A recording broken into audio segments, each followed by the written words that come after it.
Hi everyone, welcome back to the OAG RC. We are on to match number 6 from round 1. And this one is one that's going to really be tough for me because my Raider, my beloved Raider rebuild, not my original Raider, is going up against the TT02B. Now this one is a mismatch because last season this finished around about mid-pack, I want to say, about 8th, 9th place, something like that. And this one, as you all know, won last season's series. This is not the best four-wheel drive buggy, but from an entry-level point of view, if you're getting one of these, you can't go far wrong. It is very capable. It struggles a bit with ground clearance, but on the dirty track that the Orchard Raceway is, it flies around there just fine. Turns really well, drives really well, easy to maintain, easy to fix if it breaks. Great RC. This is a sign of its time. It was an entry-level RC back in the 1990s. Came out in 1990, I believe, or 89. So it was at the time, it was an entry-level kit against what would have been back then, Hornets, Grasshoppers, that sort of stuff. This thing was up there because it was a great-looking buggy, drives really, really well, but it does have its finicky, little funnies. And this also doesn't have a great deal of ground clearance. So on a dusty track, it's fine.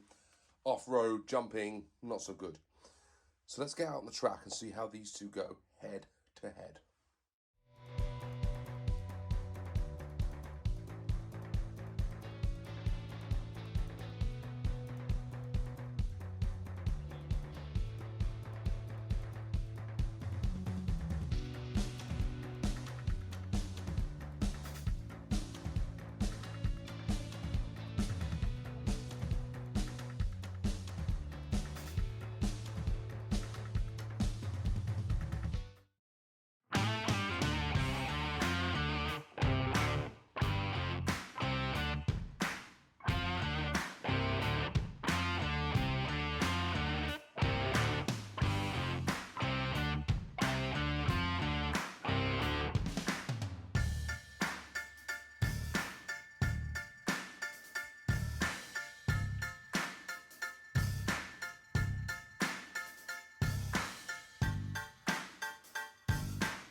And we're underway with the Kyosho Raider.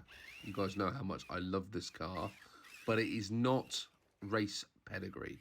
So what we're going to see here is the car's going to struggle to get round Creation Corner, as demonstrated already.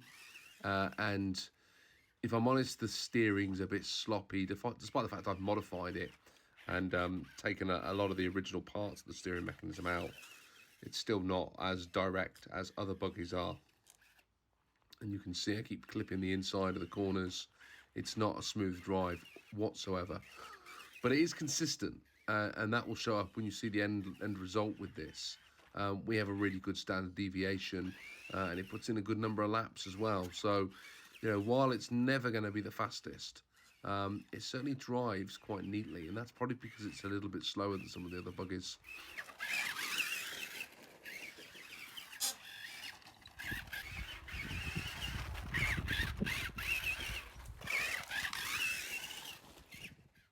I love seeing this one go around the track. It brings back so many memories of being 10 years old and setting up a track out in the back garden with a hose pipe and just ripping this car round and round and round for about 7 minutes before our NiCad battery failed. And then we had to wait another 18 hours for it to charge up before we could go out again with it. But for those 5 minutes, it was everything that you want RC to be. And you can see I'm starting to get the hang of this now. We're bringing in a couple of consistent laps, and again, while it's not the fastest car in the fleet, it certainly drives nicely and looks consistent when it's doing it.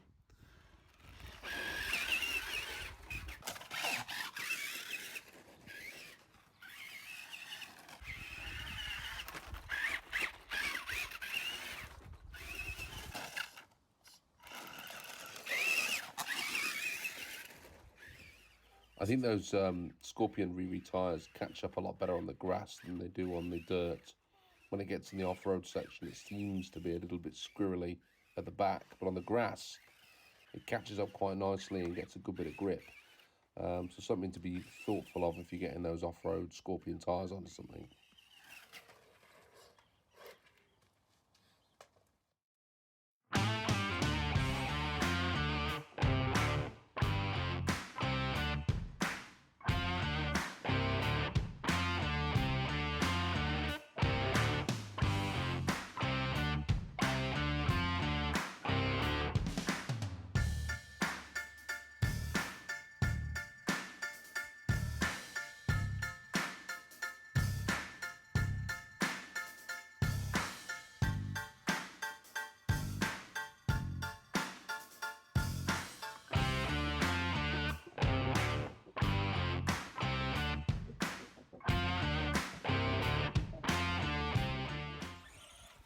Last season's champ hits the track for the first time this season. Not a great start there up against the barrier, but you look at how much quicker this car is around the track than the Raider was a moment ago. You can see it's about 2 seconds a lap faster. Really, really, really makes mincemeat of this circuit. Nice twisty off-road track. Really does favour the four-wheel drives. And the only problem with the TT02 is if I have to reverse for some reason, the ESC doesn't engage the reverse function as quick as I perhaps would like it to. And that does actually affect the standard deviation on this thing. Once it gets up to speed, you can see here, it just, oh, took that a bit too tight. You can see I'm struggling to engage the reverse gear again. Just cannot get reverse to come on straight away. Right, let's get another couple of flyers in here. There we go. You can see when it comes together like that, it turns into the corners so much quicker, and the four wheels, ooh, big crash there. The four-wheel drive really allows you to fling the car back out of the turns and get some drive on this dusty section. But I'm really struggling with this today. I'm really struggling to put together some fast, consistent laps. Too many mistakes, probably trying too hard to make up for the early mistakes. And that's the problem with the Orchard Raceway, is you can have a lap like this where you just absolutely smash it. And then the next lap, it doesn't offer you the same level of consistency and I crash or do something silly. And unfortunately, and that's going to be the story of the tape here, because I don't think this is going to put in a very good standard deviation, which could cost it if it doesn't get the same number of laps as the Raider got in.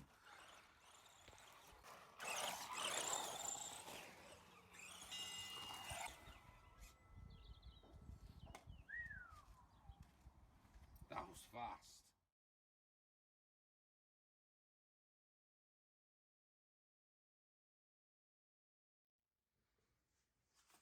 Okay, so this is a little bit bittersweet, because as you've seen from the running footage, the TT02B went really, really well.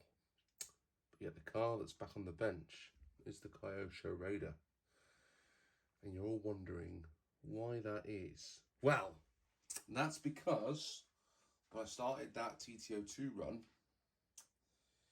it didn't record all of the lap times properly. And therefore, I had to restart the run again because I didn't have a complete set of times. And I was in two minds of what to do. I was thinking, do I go with the original times, or do I rerun the TT02B with a different set of times? And I decided to rerun it.